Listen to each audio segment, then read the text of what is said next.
وَإِنَّهُ لَتَذْكِرَةٌ لِّلْمُتَّقِينَ، یہ قرآن میں جو گیان اور ایمان کی باتیں بتائی جا رہی ہے یہ نصیحت ہے، یاد دہانی ہے۔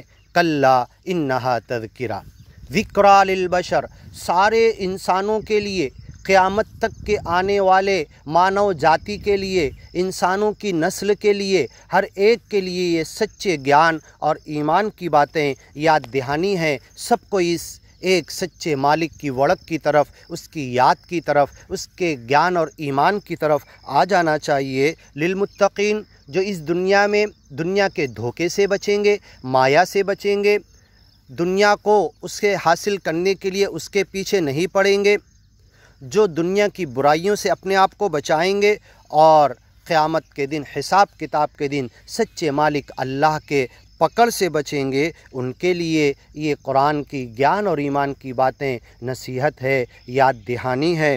وَإِنَّا لَنَعْلَمُ، اور ہم جانتے ہیں، أَنَّ مِنْكُمْ مُكَذِّبِينَ، تم میں سے اگیانی لوگ بھی ہیں جو اس گیان میں روڑے اٹکا رہے، اس گیان کو جو نہیں مان رہے۔ وَإِنَّهُ لَحَسْرَةٌ عَلَى الْكَافِرِينَ، یہی گیان کی باتیں، یہی ان کا جھٹلانا، اس گیان کی طرف نہیں آنا یا اس گیان کو مان لیے تو سستی برتنا، کاہلی کرنا، اس کا حق ادا نہیں کرنا، اس مکتی کے راستے کو سمجھ تو لیا لیکن چلنا نہیں، اس کا حق ادا نہیں کرنا، اس گیان اور ایمان کو دوسروں تک نہیں پہنچانا، تو یہ ان کے اگیانی ہونے کے لیے، ان کے جہنم کے راستے پر جانے کے لیے یہ کافی ہے۔ کل یہ حسرت ان کے لیے بن جائے گی، پچھتاوا اور ندامت بن جائے گا۔ وَأَسَرُّ النَّدَامَةَ لَمَّا رَأَوُا الْعَذَابَ، یہ شرمندگی کو چھپائیں گے جب عذاب دیکھ لیں گے۔ تَرْحَقُهُمْ ذِلَّةٌ، ان کے چہرے سے ذلت ٹپک رہی ہوگی۔ وُجُوهٌ يَوْمَئِذٍ مُسْفِرَةٌ، گیانی لوگوں کے چہرے اس دن تر و تازہ ہوں گے، خوش ہوں گے، ہنستے ہوئے ہوں گے۔ ضاحکۃ مستبشرہ، ہنس رہے ہوں گے، خوشخبریاں انہیں ملے گی جنت کی، کامیابی کی، سرڑ مارگ پر چلتے ہوئے جنت کی۔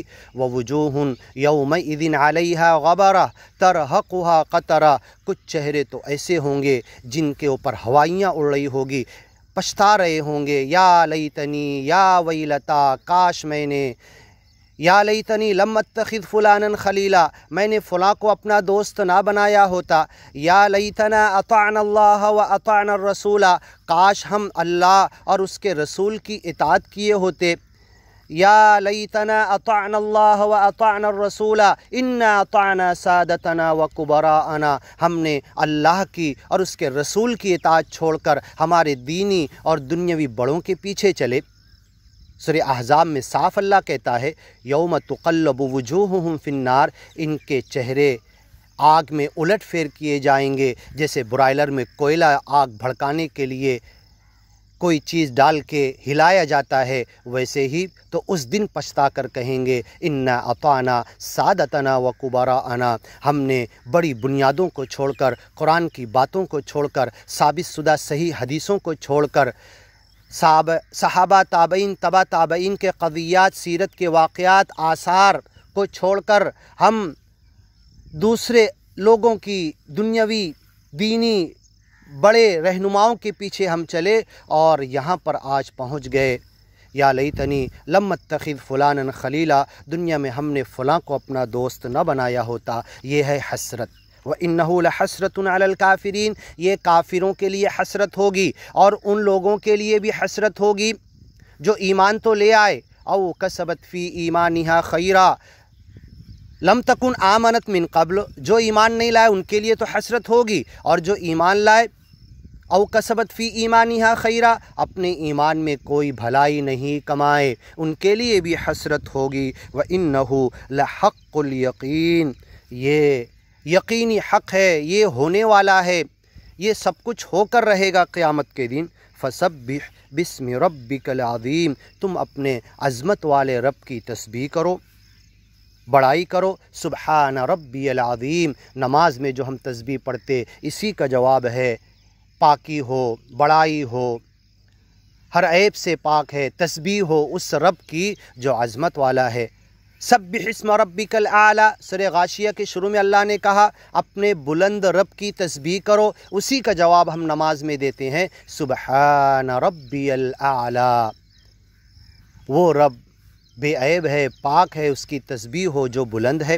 اللہ کہہ رہا سبح للہ ما فی السماوات و ما فی الارض، زمین اور آسمان کائنات کی ہر چیز اللہ کی تسبیح کر رہی ہے، کرتی ہے۔ کل قد علم صلاتہ و تسبیحہ، ہر چیز اس کی نماز اور تسبیح جانتی ہے۔ ولکن لا تفقہون، تم نہیں سمجھ پاتے کیسے کر رہے۔ چرند پرند آواز کے ساتھ اور دوسری مخلوقیں خاموشی کے ساتھ سب لگی ہوئی ہیں، کر رہی ہیں، لیکن اگر کسی کو کہنا پڑتا ہے کرنے کے لیے تو وہ انسانوں کو کہنا پڑتا ہے۔ فَلَهُ وَاسْلِمُوا، تم اسلام لے آؤ۔ سبح اسم ربک الاعلیٰ، اپنے رب کی تسبیح کرو۔ تو اگر کسی کا دل، کسی کا من نماز میں لگتا نہیں، نماز کی پابندی کوئی کر نہیں پاتا، اور اس کی زندگی کے حالات ایسے ہیں کہ وہ بار بار چاہتا ہے لیکن نماز کی طرف نہیں آ پا رہا، تو اسے جو اللہ نے کہا ہے کہ کائنات کی ہر چیز تسبیح کر رہی ہے، رک کر سوچنا پڑے گا، رک کر اسے پریکٹیکلی دیکھنا پڑے گا، آ کر رکنا پڑے گا، وقت اور ٹائم دینا پڑے گا۔ کائنات کی ہر چیز صبح ہی والصبح اذا تنفس، جب صبح سانس لینا شروع کرتی ہے، کتنی چیزیں آواز کے ذریعے، ہوائیں سنسناتے ہوئے، پتیاں ہلتے ہوئے، ایک بڑی میوزک کی طرح ہلکی دل کو بھلی لگنے والی آواز کے ذریعے سچے مالک کی تسبیح کرتی ہیں۔ پرندے چہچہاتے ہوئے تہجد کے وقت سے شروع ہو جاتے ہیں۔ تو جب ایک اپنے وقت کو نکال کر ایسے ماحول اور موسم میں آ کر سوئے گا، جاگے گا، اٹھے گا، اور جو اللہ تھیوریٹیکلی کہہ رہا ہے کہ ہر چیز اللہ کی تسبیح کر رہی ہے، اس کی عبادت کر رہی ہے، اس کی بندگی کر رہی ہے، جب وہ دیکھے گا تو پھر خود اس نماز کی طرف، جو نماز اس کے لیے ہے، اس کی طرف اسے آنے کا موقع ملے گا۔ آگے سنیے سأل سائل بعذاب واقع۔